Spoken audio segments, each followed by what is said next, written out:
Another section on solving systems of equations. Now, in section 6.1, we did it graphically, and we solved some equations with, oh, I turned the lamp on. I don't know, maybe that's a little wonky looking. We solved some equations with systems of equations with tables. So, we're going to learn an algebraic method today. So, take some time, turn the video off, and solve this one out. This was like a problem out of 6.1. So go ahead, take your time and solve this one. And when you're done, come back and we'll do it together. Okay, so I'm looking at this one, and it looks like the slope is -1/2. I'm going to put the negative up with the 1. You could put it down with the 2 if you wanted. And b equals 2. So we're going to start it at 2. And then I'm going to go down 1 and run to the right. Down 1 and run to the right. If you happen to let the slope be 1 over -2, that means you would rise 1 and then run to the left, right? So you can see how that line, that nice linear equation is going to make that nice line. Okay. All right, and then for the second one, we're going to have m equals 1/3 and b equals 7. So let's see, we'll start up here at 7. And then I would rise 1, run to the right 3. Rise 1, run to the right 3, or fall 1, run to the right 3, fall 1, 1, 2, 3, run to the right 3. So there I can see where they're crossing at that point. Okay, draw my line, and it looks like the solution would be -6 up 5. So, you can always pull out your calculator and plug that in to make sure when x is -6, I would get 5 out. Here, let's try it. So when x is -6, what do I get out? So that'll be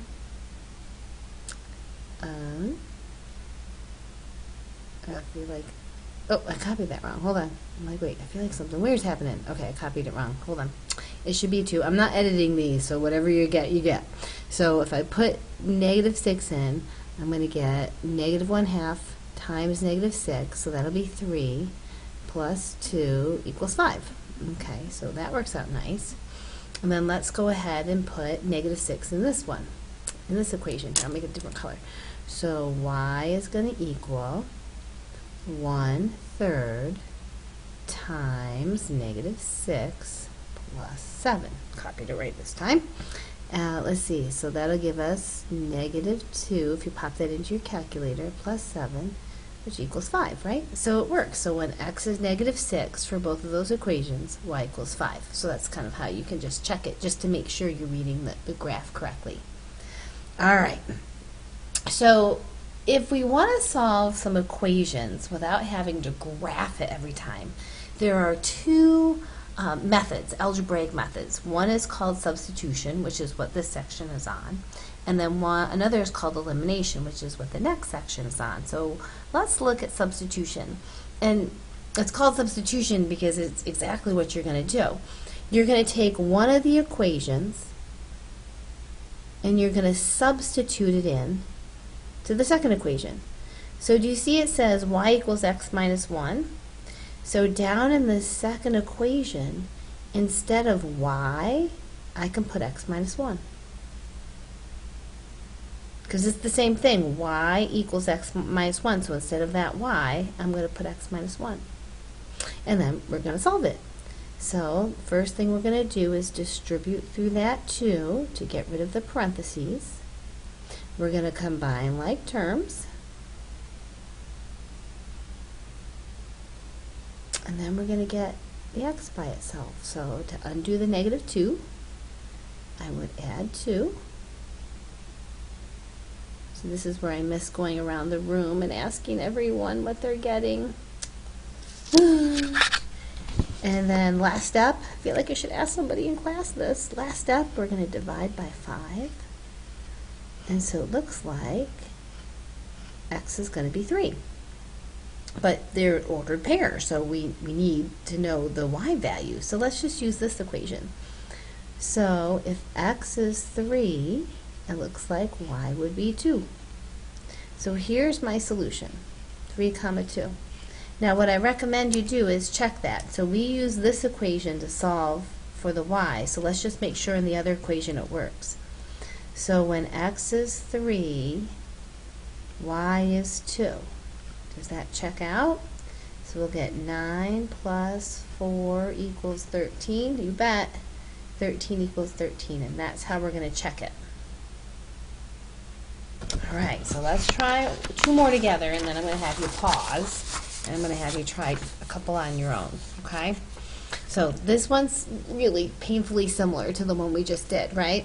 So we have this y equals something in terms of x, and so we're going to substitute it down into the other equation, okay? So we're going to substitute it down in. So instead of 3 times y, we're going to write x plus 2, or I'm sorry, x plus 3. And so now we have one equation, one unknown, so we can solve for x.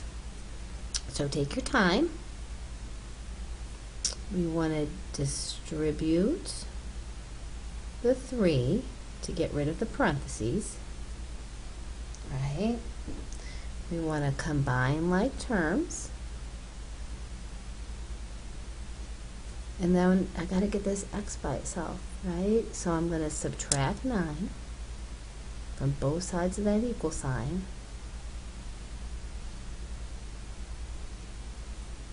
14 minus 9 is 5, and then the last step is to divide. So it looks like we're going to get x equals 1. Okay, but it's an ordered pair. So let's use this equation. You can use either one, but let's use this equation to figure out when x is 1, what y is. So it looks like y equals 4. So there's my solution, 1, 4. And now check it. So we use this equation to solve for y, so let's just pop it in here to make sure it works. So when x is 1, y is 4. So we'll get 2 plus 12 equals 14. Yep, looks like that's going to work. 14 equals 14. All right, now those were kind of nice because they had one equation where it was y equals, so it was easy to substitute in. But you see this one doesn't. It doesn't have a y equals. Okay, so what we're going to do is we're going to find the variable that doesn't have a coefficient, or the coefficient's of 1. That's the easiest way to do it. And they're kind of rigged that there'll always be 1. So let's find the coefficient, or the x value, in this case, has a coefficient of 1. Do you see that? That has a 2, that has a -5, that has a -3. So this one's going to be really easy to solve for to get x by itself.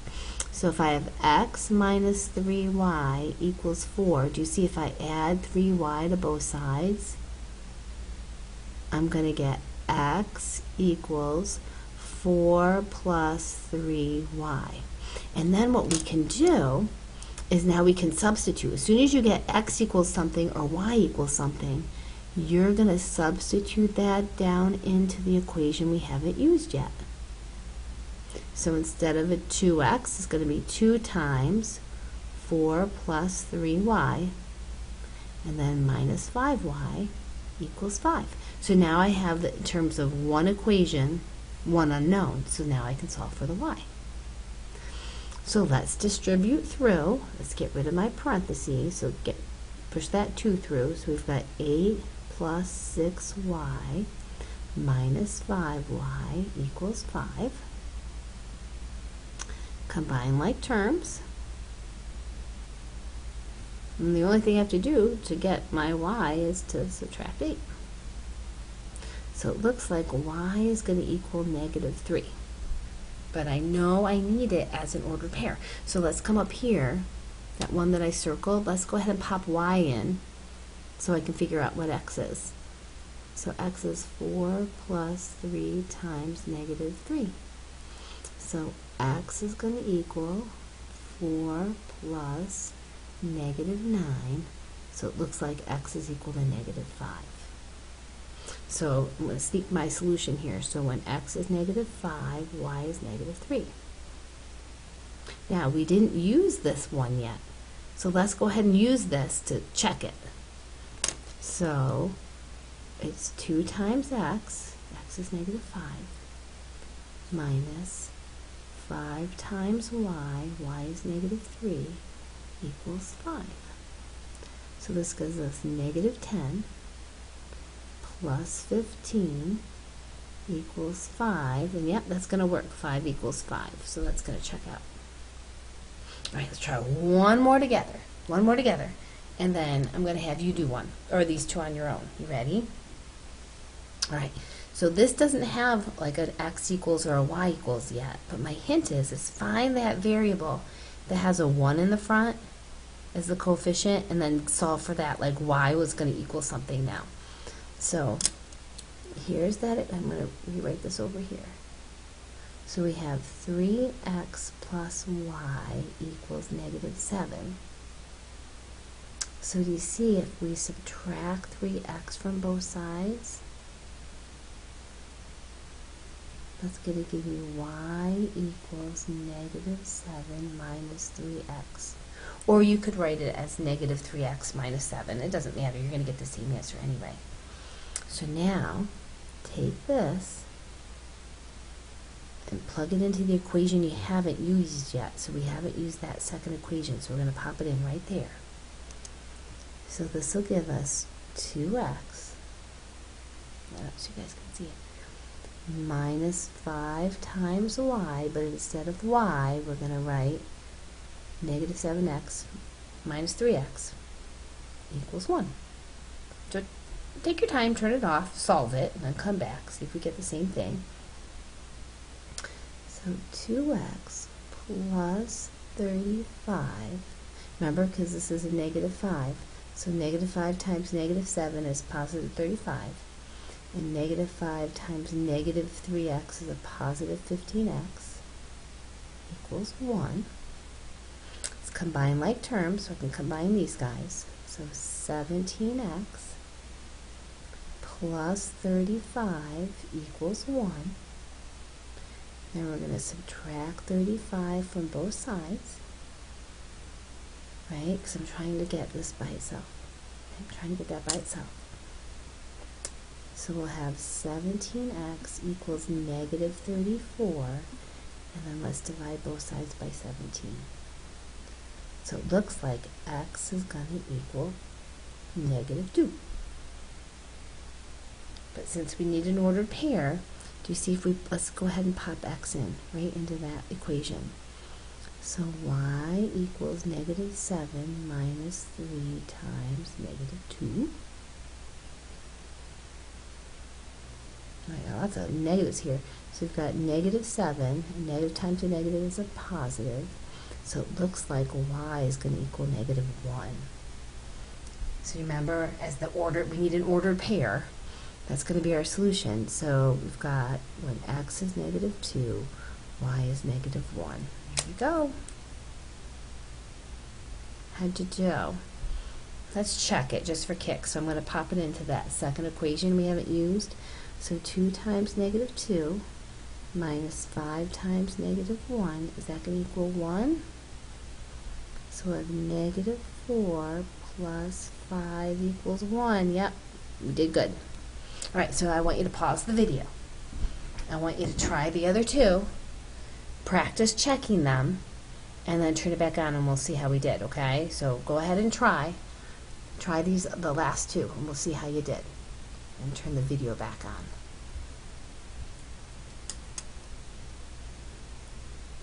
Okay, so I'm hoping that you looked at this equation and said, oh, that y has a 1 in the front of it, so I'm going to solve for y. So let's rewrite that.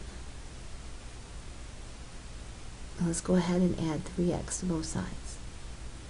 Let's get that y by itself so then I can substitute in for the other equation. Okay, so we're going to take this y and we're going to pop it in to that equation that we haven't used yet. Okay, so I have 2x minus 7 times y. That's going to equal 22. So go ahead, distribute through. It's a negative 7 you're going to distribute through. So negative 7 times 3 is negative 21. And then, I'm not doing this in my head, negative 7 times negative 14 is a positive 98.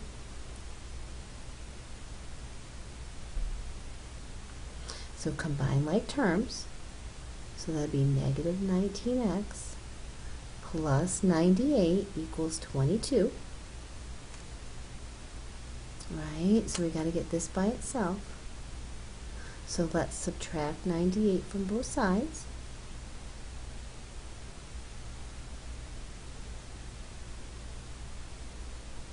So 22 minus 98 gives us negative 76. And we're going to divide both sides by negative 19. I'm going to do that right on my calculator. I have a little calculator on my side that I've been using. So it looks like x is going to be 4. Right, but remember, it's an ordered pair. So let's use this guy up here. Remember this one? So when x is 4, let's figure out what y is. So we have 12 minus 14 is negative 2. So there's my ordered pair. When x is 4, y is negative 2. And then we're going to check it. So you see I'm pointing at the equation that I used. Let's use this one to check it. The other equation we haven't used yet. Okay? So when x is 4, y is negative 2, and will that equal 22? So 8 plus 14, does that equal 22, right? Negative 7 times negative 2. Oh, you can't see what I'm doing. Hold on, let me pop her up. There we go. Sorry about that. Here, so let me go over it again. So I'm using this equation, and I put in 4 in for x, I put negative 2 in for y, and then I'm just going to calculate that out to see if it equals 22. Alright, so we've got 8 plus 14 equals 22. 8 plus 14 is 22. Yep, we did good. Alright, so hopefully you tried the other one. So let's see how you did. You ready? So I'm going to go ahead and I'm going to solve for x. Right? That's the only variable that has a 1 in the front. So I'm just going to really add 2y to both sides. Do you see that? Instead of writing it out again, I think I'll sneak it down here because I'm running out of space. So do you see that x is 2y plus 7? Alright, so I'm going to take this, and I haven't used the first equation yet, so I'm going to pop it into the first equation. So I'm going to have 4 times 2y plus 7, and then write the rest of the equation out. Right, so let's get rid. So now you see everything's in terms of y. So I can solve this now. So let's distribute the 4. Right, let's push that 4 to each of those atoms. So we've got each of those terms. So we have 8y plus 28, and then plus 3y equals 6. So let's combine like terms.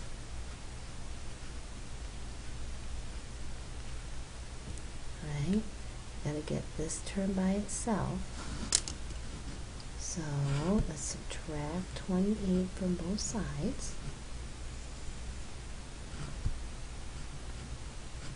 6 minus 28, I'm doing that on my calculator, negative 22. We're going to divide both sides by 11. So it looks like y is going to equal negative 2. but I need it as an ordered pair, so let's use this one that I bubbled.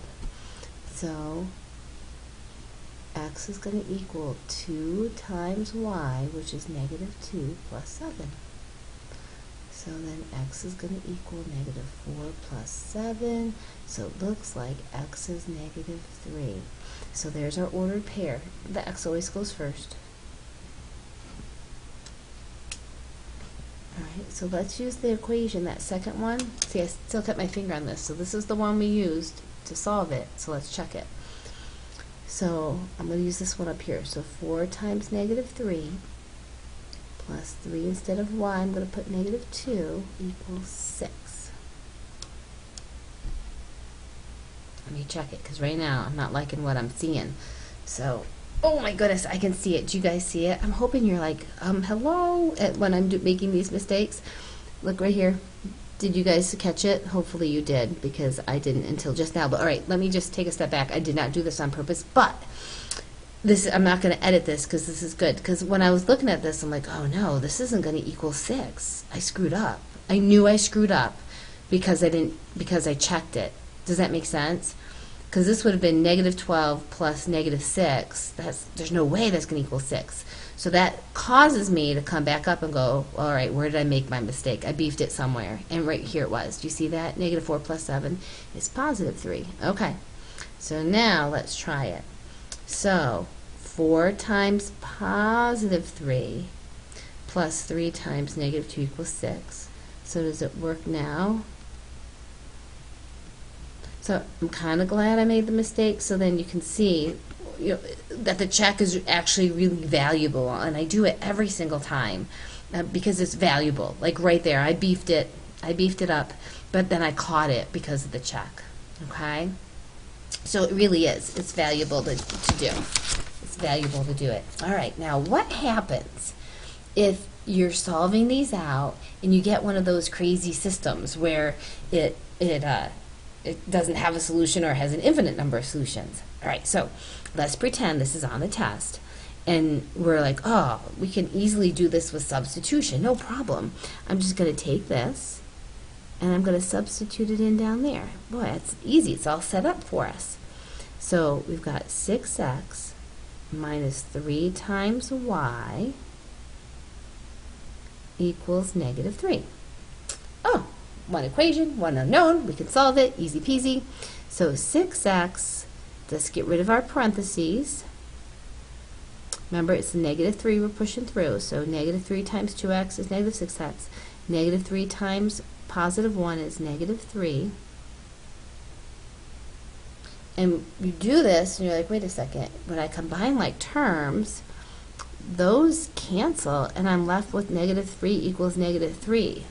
Okay, so don't panic, because this is an actual situation. So if you get something that is a truth all the time, a constant equals a constant, like here I said A equals A, then this is a dependent system. It's true all the time. It's a dependent system. So since it's true for every x and every y, like this is always true, the lines are the same.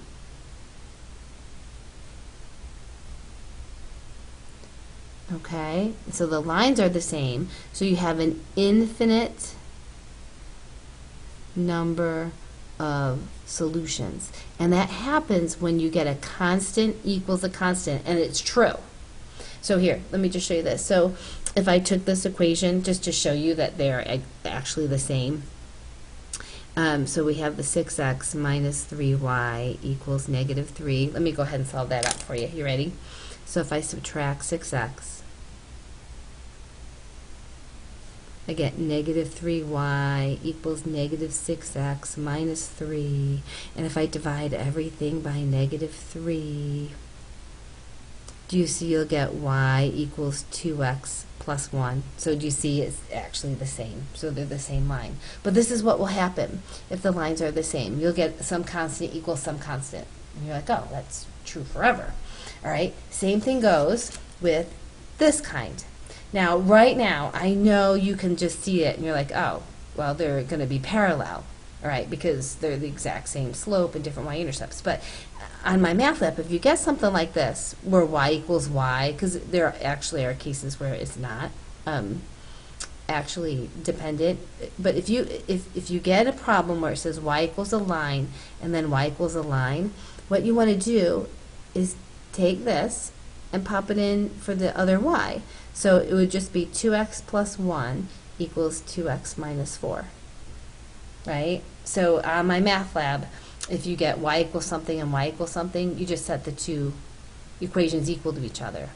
But this one happens to be kind of goofy, because if you're like, all right, I got to get all my x's on one side, you would end up getting a statement that makes no sense, right? 1 can never equal negative 4.